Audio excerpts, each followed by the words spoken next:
Welcome to Old Time Radio Classics. Tonight, the grumpy but lovable Doc Gamble takes center stage as family troubles come calling to Wistful Vista. Now, Doc Gamble was played by author Q Bryan, and here's a piece of trivia that might surprise you. That same voice you hear as the cantankerous town doctor was also the voice of Elmer Fudd in all those classic Warner Brothers cartoons. Bryan had one of the most recognizable voices in entertainment, bringing to life both a cartoon hunter chasing rabbits and a physician perpetually annoyed by Fibber McGee's antics. The relationship between Fibber and Doc Gamble is one of the show's greatest treasures. They had this wonderful love-hate dynamic, always needling each other, trading insults, yet beneath it all was a genuine friendship. Doc Gamble represented something familiar to every American town, that trusted local physician who knew everyone and made house calls, and could be counted on in times of need. During the 1940s, a doctor's house call might cost you about $2. The local physician was a pillar of the community, and radio shows like this one captured the relationship beautifully. Tonight, the good doctor has an ant problem, and naturally, Fibber McGee will find a way to make things more complicated. Let's head to Wistful Vista. In Impressionist art, post-war economics, and other such cultural topics. It's also fun just to sit and play gin rummy, like Fibber McGee and Molly.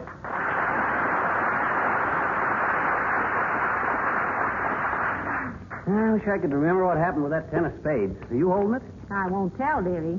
You knew what I was holding. Now, McGee, stop peeking through the discard. Well, gee whiz, if the guy can't take a piece of... Down with 4. Down with 4? Wow. You sure caught me with my fallen arches that time. Look at that, 87. Minus 4 is 83. Well, that's game. Wow. And you now owe me $11,649.13. Well, that's not so much, considering we've been playing every night since the game was invented. How much I owe you in cash? $1.16. See, let's just play one more game. Ah, for the love of Mike. Try and be peaceful with a game of cards, and what happens? People run through here like Germans crossing the diaper. Dearie, that's Dnieper. Now, might be Dnieper in the middle, but anyway, I don't think...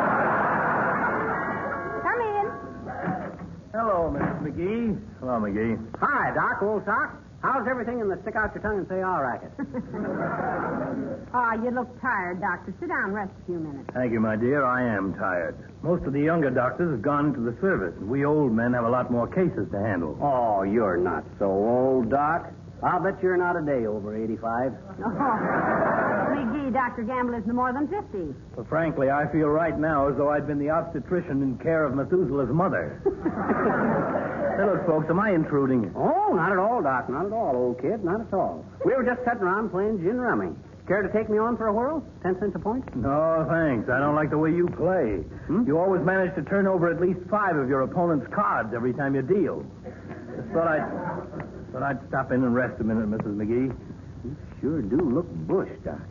You're as beat out as a World Series bunt. Well, stop rubbing it. Stop rubbing it in, you little sadist. I know I'm tired, but I've still got more stamina in my left ear than you have in your whole pudgy little carcass. Oh, yeah. Don't throw that pudgy business at me, Doctor. Why, you haven't seen your toes since you quit wearing pins in your knickers. Ah, now, McGee, stop arguing. Dr. Gamble isn't fat. Oh, no. He can't even touch his necktie without bending his knees. All right, McGee. I'm too weary to punch the bag with you today. Thanks for the hospitality, Mrs. McGee. I better run along home. Oh, don't be in a hurry, Doctor. Well, I'm not. In fact, I hate to go home. My house is in such a mess. Full of ants. Full of ants? Gee whiz, Doc, why don't you do something? Well, here we go again. Another call for Alice Darling. I'll get it, McGee. 79 Wistful Vista, Molly McGee speaking. Who? Dr. Gamble? Well, yes, he's right here. It's for you, Doctor. It's a man, and he's very excited. Yeah, they always are. Probably got a severe hangnail. Hello. Yes. All right, I'll be right over. Have plenty of boiling water and clean linen. Yes, right away. Sorry, folks, I got to be going. Oh. I am about to be master of ceremonies at the world premiere of another little taxpayer. Good day.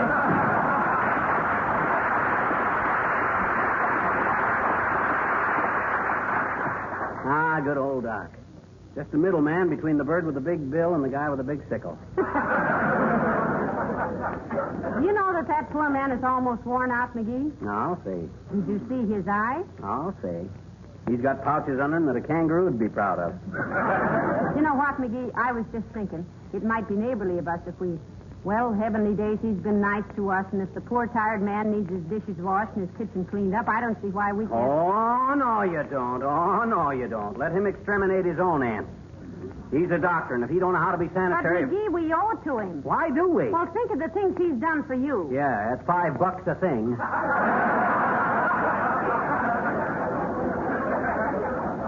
Well, now, not necessarily. He got your thumb out of that bowling ball. Yeah.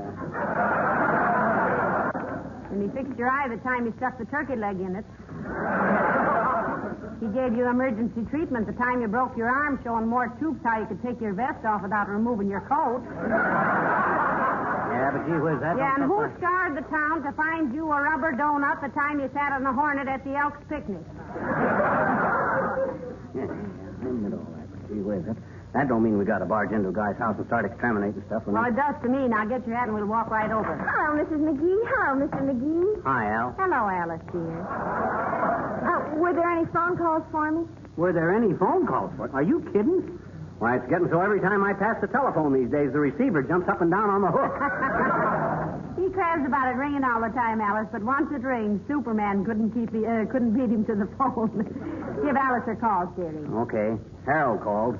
Wants you to go to the Swing Shifters dance with him. Artie called. Wants you to go to the Swing Shifters dance with him. Cliff called. Wanted to know, could you go to the Swing Shifters dance with him? Gerald called up and wanted you to go to the Swing Shifters dance with him. Eddie called. What did he want? He didn't say. I think I'll go to the dance with Eddie. Gee, ain't that just like a woman? 5 guys call and ask you, do you want to go to the dance? So you got to go with the guy that don't ask you. Oh, but Mr. McGee, I like Eddie because he's so masterful. Oh. The way I first met Eddie was at a dance, and I was dancing with a boy, and Eddie came up with a great big knife in his hand and said, "May I cut in?" Eddie's really rugged. Are you going to work now, Alice? It's a little early, isn't it? Yes, but I'm going to stop at the hospital and see Jerome. He's one of my boyfriends that he had an accident on account of being too patriotic. Too patriotic? Yes. Jerome was riding in a convertible with a top down, and just as he drove under a viaduct, the car radio started playing the national anthem, and Jerome stood up. Oh, dear. Did it knock him out? Yes, but he climbed back in again. Then after I go to the hospital and see Jerome, I have to get to the factory early because the fellas and girls on my shift are putting on a musical comedy, and I have to start rehearsing. You mean rehearsing? No, we haven't rehearsed at all yet. Oh, it's going to be a perfectly super production, my dears. It's a story about a girl who is simply mad about this great lover, and she tries to help him break out of prison. Oh, what's the name of it, Alice? Romeo and Joliet. Look, Alice, if anybody wants us before you leave, tell them we're over at Doc Gamble's, will you? I certainly will, Mr. McGee. I'll write a little note and leave it on the door telling everybody where you are. Fine. But when I leave the house, I'll tear it up so the burglars won't know there's nobody here. Goodbye.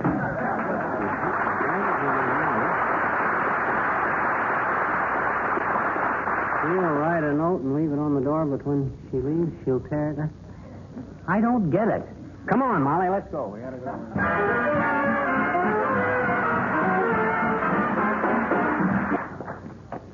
How are we going to get into Dr. Gamble's house when we get there, McGee? Yeah, the key's under the mat. How do you know? How do I know? Why, that's where practically everybody keeps the key. Well, don't you think Dr. Gamble is too intelligent to use such an obvious hiding place? Aha, that's just the point. He's so intelligent, he knows nobody'd ever think he'd do it, so he does it and fools them. But he don't fool me. I'm intelligent, too. Well, here's your chance to prove it, dearie. This is Dr. Gamble's house. Okay. There's the key under the mat. See? You certainly figured that one out, McGee. That's it. Now, come on. Oh, my, what an attractive house, McGee. Look at that beautiful grandfather's clock by the stairway there. See any ants? Not yet, but the kitchen is probably where they are. Let's look out there, huh? Well, I guess Doc ain't such a bad housekeeper for a bachelor. Everything looks clean. Yeah, but you know how men are. Careless of crumbs and things. See if there's any ants on the windowsill. Okay, I'll take a gander. Here, give me a hand and I'll step up on the sink. All right. Better brace yourself on the china cabinet, sir. Not a sign of ants here, Molly. Maybe they... Let go of that cabinet, McGee. The shelter's loose. No, that's okay. I want to think...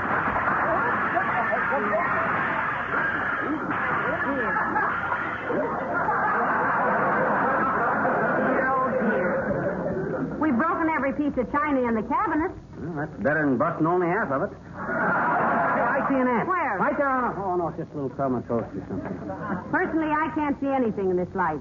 Open the Venetian blind, David. Okay. Everything's stuck. Pull it harder.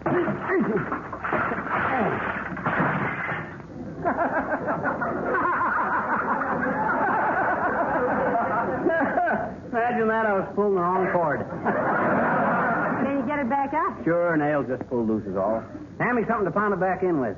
That silver pitcher. No, you'll scratch it all up. So what? Silver pitcher's going to get scratched up sooner or later anyway. Thanks.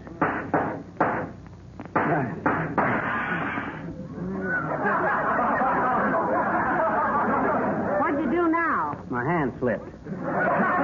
Broke the window. Well, hand me the silver pitcher. I can't. It fell out the window.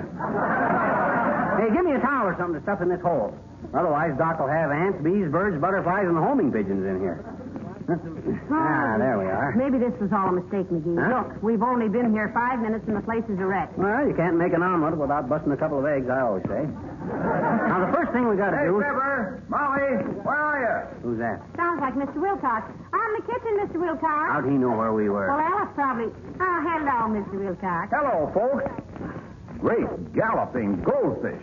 Something explode in here? No, we're just doing this as a favor to Doc Gamble, Jr.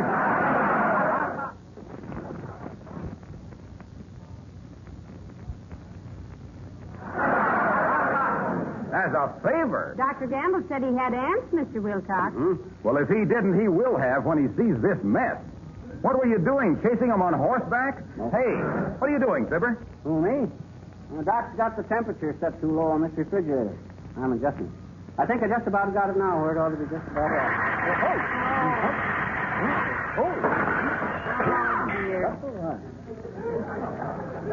Boy, oh boy, oh boy, oh boy, oh boy, what a piece of junk that thing is. One little twist and the whole inside falls apart. Well, excuse me, folks. I'm getting out of here. Why, Mr. Wilcox? Why? Doc Gamble is our family physician, that's why. If he knew I was connected with this house wrecking, I wouldn't dare call him for a case of hiccups. Goodbye.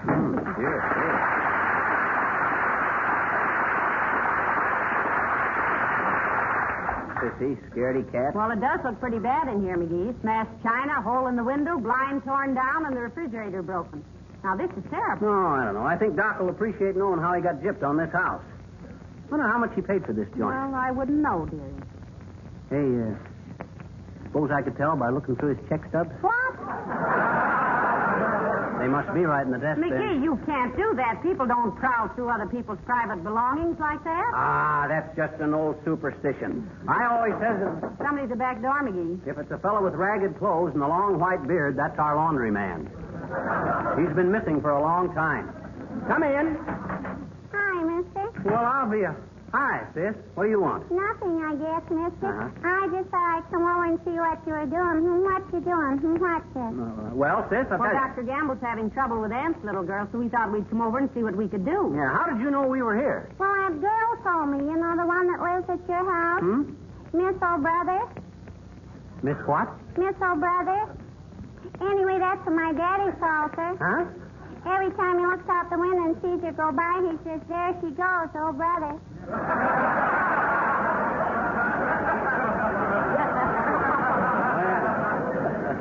Well, I see. what does your mother say to that? Yeah, dear? what does she think about all this? Oh, she just laughs and laughs. She says my daddy's going through the dangerous age. Oh, I see. Man's dangerous age, sis. Well, Mama's 14 and 100. In rare cases, 102. See, been doing in here? Everything's all busted up. Oh, a couple of minor accidents, sis. Now you run along. We're going to be busy. Okay, mister. Goodbye. And so long, and don't take any wooden dolls. Oh, I wouldn't, mister. Not after what happened to Edgar Bergen. What happened to Bergen? Well, he took a wooden doll once and hasn't been able to move his lips for 20 years.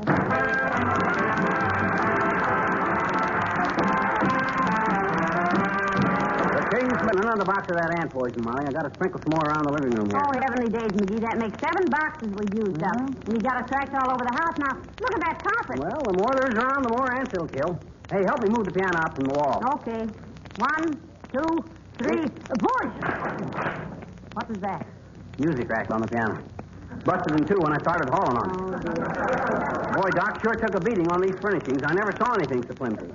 Did you see that arm come off that love seat when I picked it up? McGee, watch where you're sprinkling that powder. Remember, that's poison. Well, that's all the powder there is anyway.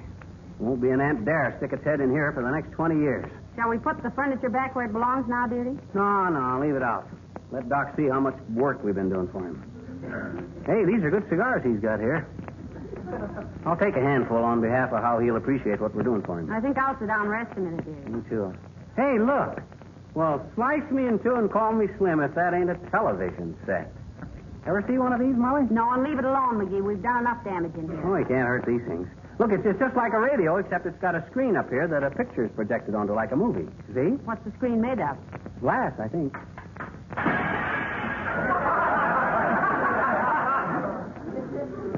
Yep, glass. McGee, did you break that? Yeah, but they're easy irreplaceable. As a matter of fact, Uh-oh, somebody at the door. Come in. Hello, Molly, darling. Hello, Fibber, lad. Alice told me you'd be over here working, and I thought maybe I could help. Oh, no, thank you, Uncle Dennis. Hey, come here. We got a tag sticking to your shirt front. Oh, I have. Well, take it off, Molly McVernon. Now, hold still. There. Let me see that. Merry Christmas from Molly to Fibber. Now, look here, Uncle Dennis. No, don't get excited, lad. I was only breaking it in for you. And look, I bought you a necktie to go with it now. You give me that tie for my birthday. Well, I bought it, didn't I? Goodness, lad. Now, doggone it, Uncle. One of these days Now, you're boys. Well, Sam alone home very shortly. Well, and hurry home now, Molly, because I peeled the onions and they're cooking in the pot very moment. What onion? Hey, those weren't onions. Those were Molly's... Tulip bulbs they were, huh? Sure. Yes, no, and I had one sliced raw on a sandwich, and it wasn't bad at all. But then us Driscolls have always loved flowers. Goodbye now.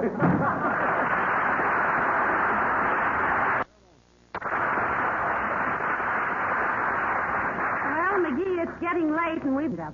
Just take a look at it. Sure is a mess, ain't it? Mess is right. The ant poison all over the furniture broken, the china smashed, the refrigerator out of kilter, and heaven knows what. Oh, well. Now, come on out in the kitchen. We'll start to straighten out. Heavenly days, now what? I tripped over the lamp cord. It's a good thing I didn't fall on that busted globe, or Doc would have had a nice lawsuit on his hands. Leaving a lamp cord like that out for people like that. The lamp cord was under the rug. Oh, looks like Doc's got company. Hi, ladies. You want to see Doc Gamble? Yeah, because he isn't here right now. Won't you sit down and wait? What has been going on here? Oh, look at this house, Clarissa. It's a wreck. That horrible green powder all over everything. And who are you, may I ask? Oh, we're neighbors, sis, Mr. and Mrs. McGee. You see, when Doc said he hated to come home on account of his house being overrun with ants... I beg your pardon, such insolence. Please go. At once. Oh, yeah? Well, now, wait a minute, girl. Yes, who are you, if we may ask? We are Dr. Gamble's aunts.